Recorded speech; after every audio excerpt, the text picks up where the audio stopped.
all comments, all questions. We want it all from our fans. We love to answer questions. We love to get passion. That's why we do this thing called radio. That's why we do this thing called Sports Talk.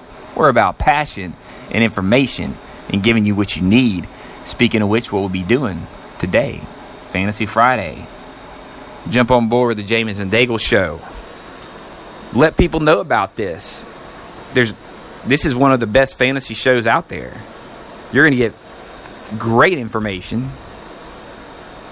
I mean, I told you last week my sleeper of the week was Christian Michael. Do I even need to go any further? What he did this past week went off. Come to Jameis, show him to the Jameis and Daigle Show. Let him give you that information you need. I'm going to finish up my LSU thoughts as well as call the Wisconsin-Michigan and the Stanford-Washington game for you. That's going to be part of my pick 6. I want to start by breaking down the LSU or just finishing that up. Guys, this is a perfect opportunity for LSU. This is just my final thoughts. My perfect opportunity for them to really establish themselves and get it going in the right direction. Get the team refocused on the season. It's an opportunity to show your recruits what your coaches are capable to do when dealing with adversity. These recruits can see these coaches and say, wow, LSU turned the season around. They can make my career better. This is a perfect opportunity to impress a lot of people on a lot of different levels. Recruits, but particularly this LSU fan base, which is just craving a blowout win. We need that 200-yard rushing game by Leonard Fournette. We need a just blow-up game. Blow somebody out of the water. You know, one of those old-school 550-yard of offense, shut down on defense games. We haven't seen that in a while. It's been a while since we've seen it. We need it.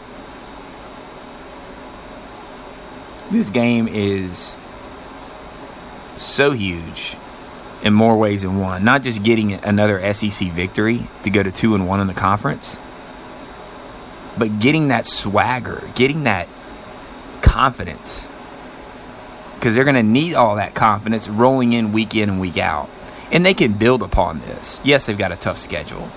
They got at Florida next week, then they have Southern Miss at home, then Ole Miss the next week. So they've got an opportunity to get back in the top 25 and to move up the chain. It's just an attitude turnaround, guys.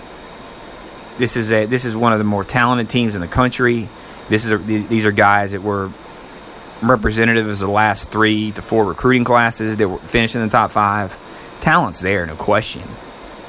Is the motivation there? Is the coaching there? Is the throwing in the wrinkles and offensive game plan there to confuse teams? Actually coach. Actually put effort and passion into a game. And I think they do it here. Now Missouri's got, the one thing to look for is they've got a really good passing offense. Got 2 great wide receivers.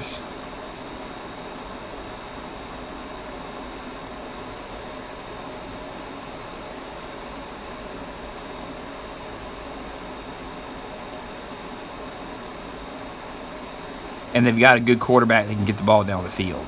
Really good quarterback.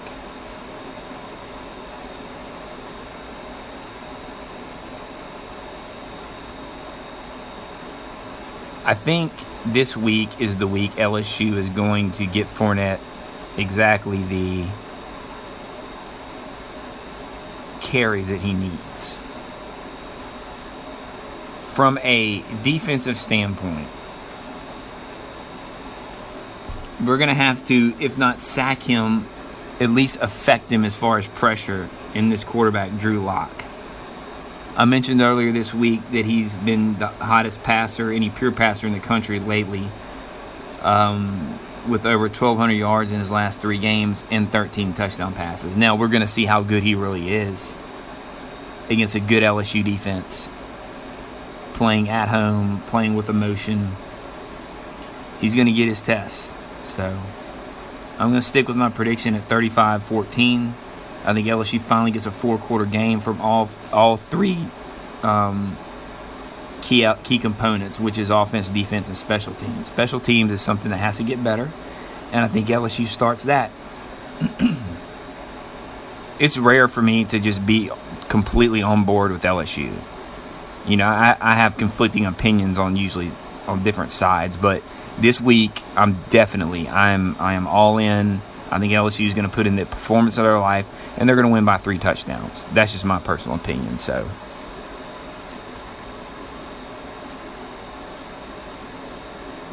now tonight's game, which is going to be a fantastic game, guys. Fantastic. Stanford, Washington. Which is, I'm going to use one of my games as my pick 6. Now, let me break this down a little bit for you. Oh, by the way, it's tonight, 9 p.m. on ESPN, the Friday night game of the week. Or the Friday night, yeah, it'd be the game of the week because there's not the BYU Toledo game is not going to generate much interest. So, this is definitely the Friday night game. So, I'm going to break this down. Stanford's 3-0, Washington's 4-0. Both have fabulous defenses. I think Stanford's got a few more playmakers on offense, but I'm going to get some names to you. That way you can take this and watch these games and be like, oh, yeah, the Jameson Daigle show talked about that. They said that would probably happen. Now, the thing here with me in this game is, yeah, Washington looks good on paper at 4-0. Stanford 3-0. But Washington finally is playing somebody that's capable.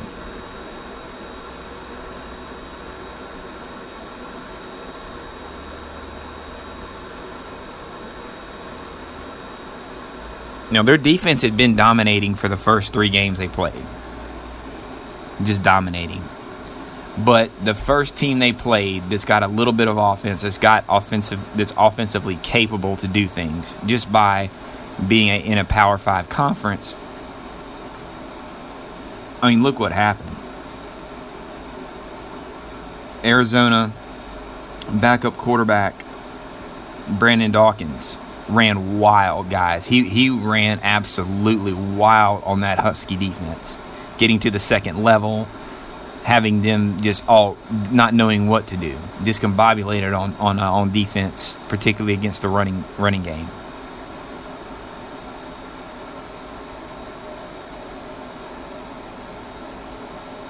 Had some big, huge runs.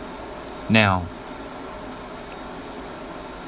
Stanford isn't going to put Christian McCaffrey at quarterback. We know that. And Washington is going to try and shore up that defense, but I think Arizona exposed some things for sure. Now, reasons that Stanford will win this game. Again, I'm not giving out my pick yet. I'm just kind of breaking down why Stanford will win if these things happen. Okay?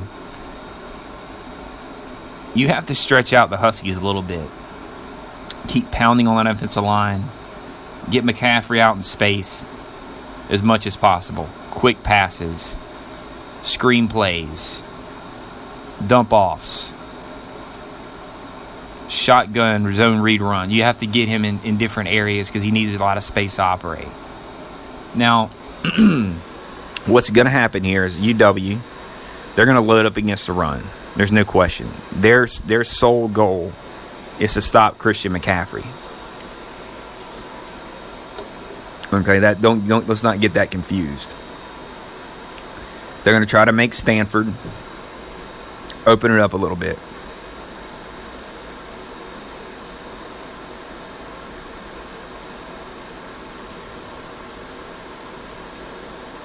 Stanford defense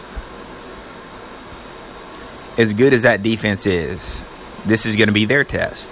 And I believe Stanford's going to have to score at least 27 to 30 points to get this win.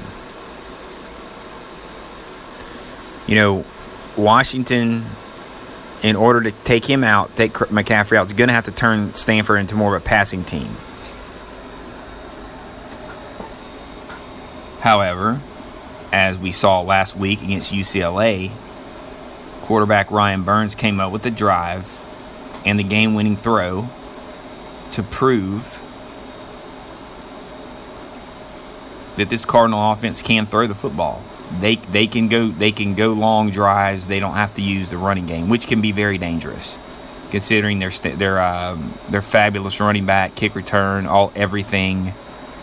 Heisman candidate Christian McCaffrey. So, one interesting stat is that will come into play tonight, is that Stanford's converting 49% of his third down plays. That is huge in these defensive type games, or expected defensive type games. And the fact that they're converting almost half of their third down conversions means that quarterback Ryan Burns is making the throws he's got to, keeping the chains moving, keeping teams off balance, and making them aware, which is so key, particularly in tonight's game, that we just don't have Christian McCaffrey. We can throw the ball as well. Now, those are the keys to Stanford. I'm going to give you the keys that if Washington does these, they will win. First of all, they're at home, and this has been the game this program has been waiting for. This is why they got Chris Peterson to come in. This is why they wanted to reestablish Washington football. They wanted to put them on the map, and this is the game that they can do this. Last week was obvious. Yes, Arizona did do well against them. They were able to rack up some yards, but let's be honest, they weren't exactly revved up. It wasn't like Arizona was their Super Bowl. Their game of the year they knew was this week, so they overlooked them. Now, if you look at this defense of Washington's, okay, they're really set up well for Stanford. They have great speed and range at linebacker. They've got smart veteran safeties who don't make many mistakes. But the key here is they've been solid on the defensive end on third down conversions. Really, really solid.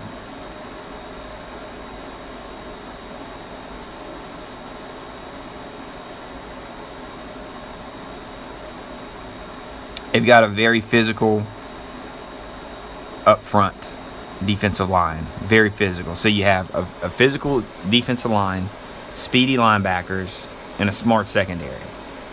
Now, again, what Washington defense is definitely overlooking Arizona. Washington, the fact that they have different strengths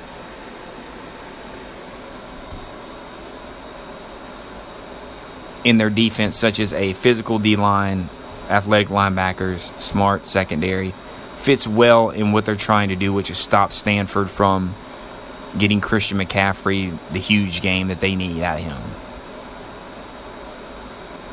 They can run speed, they can cover you, but they could also have a stout defensive line to stop you from running on the inside.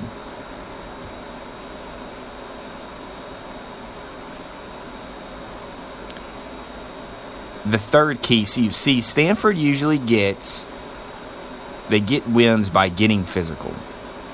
That's not going to work in this Washington's defensive line because they will out-physically you up front.